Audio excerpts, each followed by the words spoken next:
Assalamualaikum warahmatullahi wabarakatuh. Halo semuanya, saya Winda Apriani dengan NIM 2002 110830.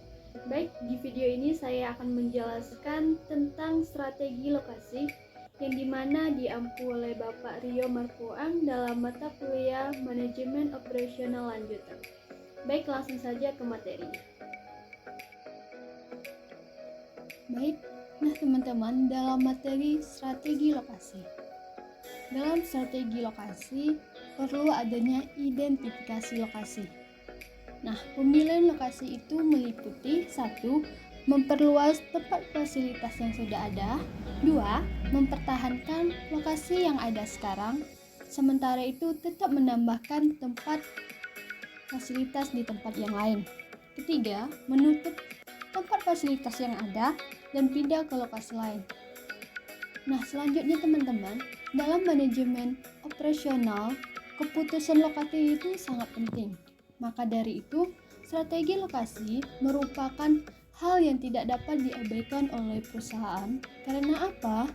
Karena banyak alasan yang mendasarinya. Di antaranya, dalam sektor barang, memerlukan lokasi untuk melakukan kegiatan pembuatan produk atau tempat produksi.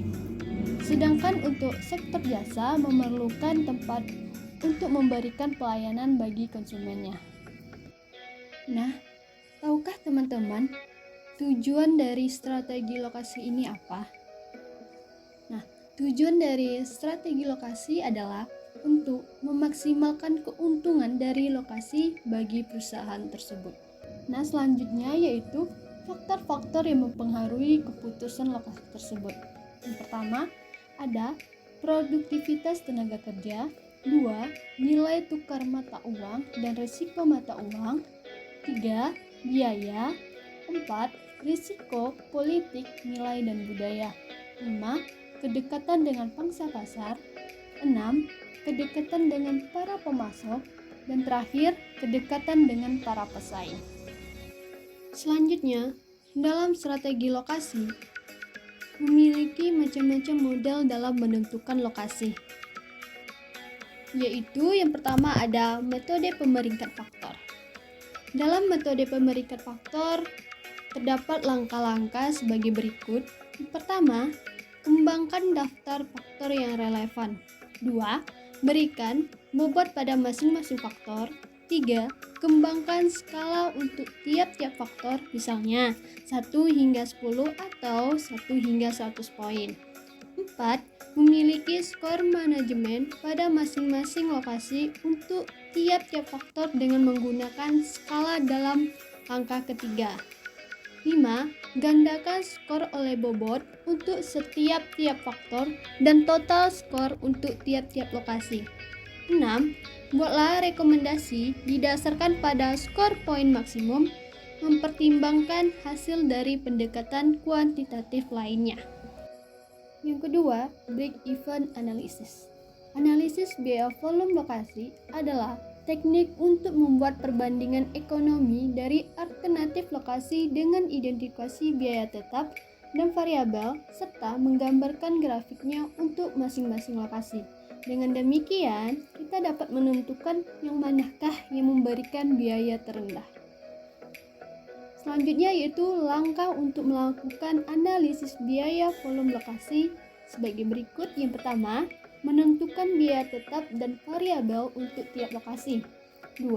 Memplot biaya untuk tiap-tiap lokasi dengan biaya pada sumbu vertikal dari grafik dan volume tahunan pada sumbu horizontal. Ketiga, memilih lokasi yang memiliki total biaya terendah untuk volume produksi yang diharapkan. Selanjutnya, metode yang ketiga yaitu metode pusat gravitasi.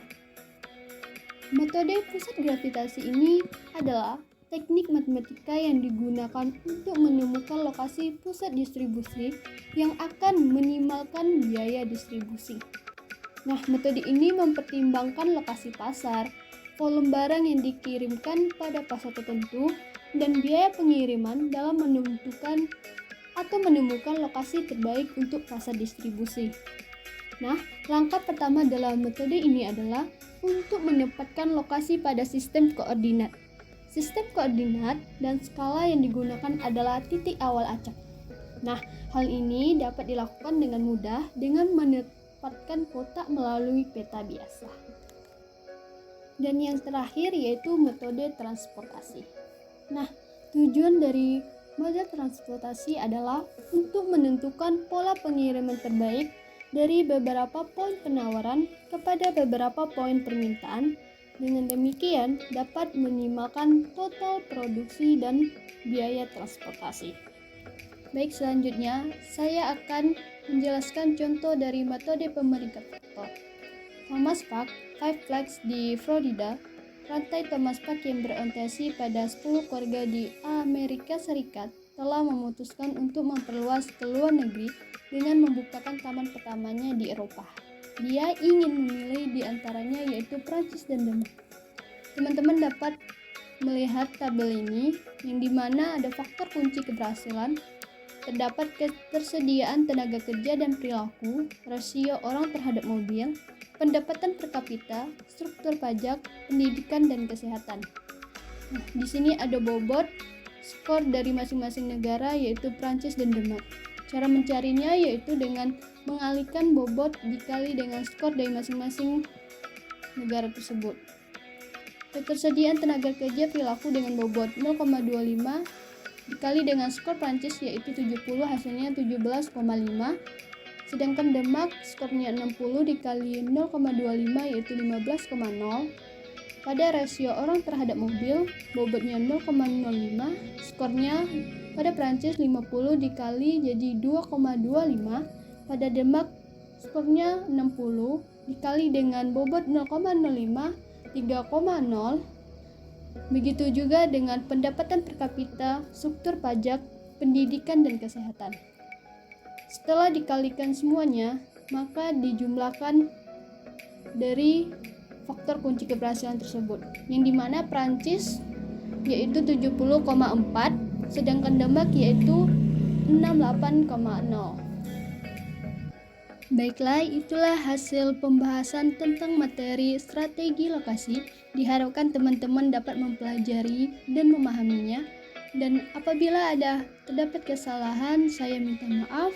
Saya akhiri. Assalamualaikum warahmatullahi wabarakatuh.